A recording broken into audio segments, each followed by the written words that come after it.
Good morning, everyone. My name is Gabe and I'm alongside my co-hosts Sam Greenberg and Andrew Delpiano. We got some NBA talk for you. Once again, we're Sports Talk Radio. I'm sorry, I forgot to mess up the name. It's early in the morning, but we got a lot of sports because there's a lot to cover. Boys, let's start with the NBA.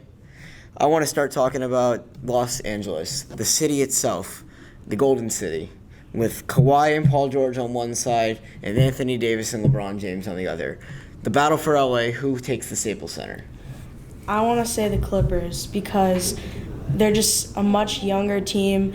Sure, the Lakers do have a really solid starting lineup, but in terms of depth, I just feel like the Clippers, Sixth Man of the Year, Lou Williams coming off the bench, and so many good pieces like young players like Montrezl Harrell.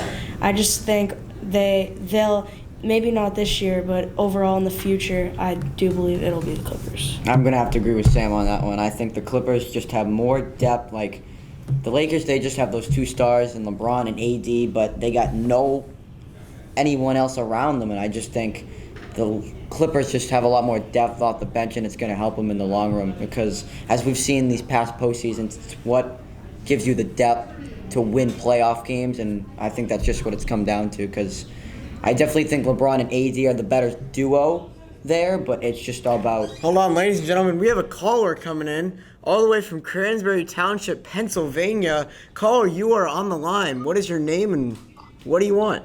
Yo, I'm Bob. I love the show. I like what you guys are doing.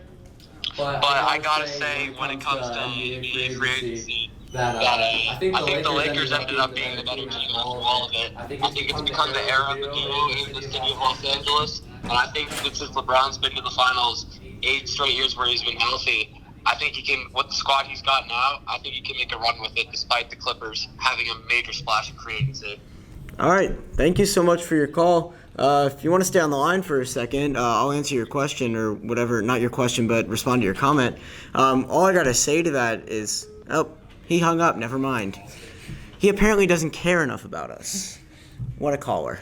But to really respond to him and to you guys as well, you guys kind of disagreed, Clippers, Lakers. I got to go with the Clippers, man. Kawhi Leonard, the monster, the hand, the claw. Paul George is deadly from downtown, and those two together I feel like are a combination that's way underlooked and way underhyped compared to the LeBron and AD or the, in the East. Specifically the Nets with KD and Kyrie. Yeah. Kyrie. Yeah. I don't know why I can't remember his name. I agree with Andrew on the Clippers too. Depth does win championships, but another thing. Didn't you say the Clippers originally? Yeah, no, Yeah, he said I the said the Clippers Clippers too. You guys both said the Clippers? Okay. I don't know what I'm We're saying. all saying the same thing. We're all saying the same thing. So all right, one thing that we didn't say though is that we said depth wins championships. We didn't talk about defense. These Clippers have Kawhi Leonard. They have Paul George. Let's look back at the Toronto Raptors. They had no lottery picks. Nope. But they had so much depth. If you go through their entire lineup, you would find so much depth at each and every position.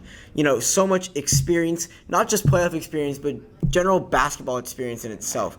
They might have been a younger lineup, but they've all played in so many games and gelled so well together so fast that I think they were the perfect storm. Absolutely.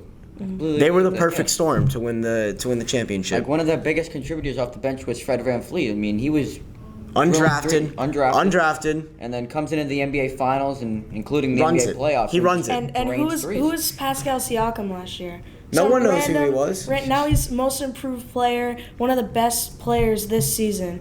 That's just how the Raptors. Before we wrap it up, I'd like to say the NBA is going global. Yeah. The Rookie of the Year, the Defensive Player of the Year, the Comeback Player of the Year, all of them. Even including the NBA champions. Even the NBA champions. Not even for the U.S. The game is going global, and we need to go global as well. We need to expand our horizons and make sure that we can include everyone from every single place. All right, ladies and gentlemen, that's all the time we have today. I'm Gabe Chernis alongside Sam Greenberg and Andrew Delpiano. Thanks for listening. We'll see you tomorrow.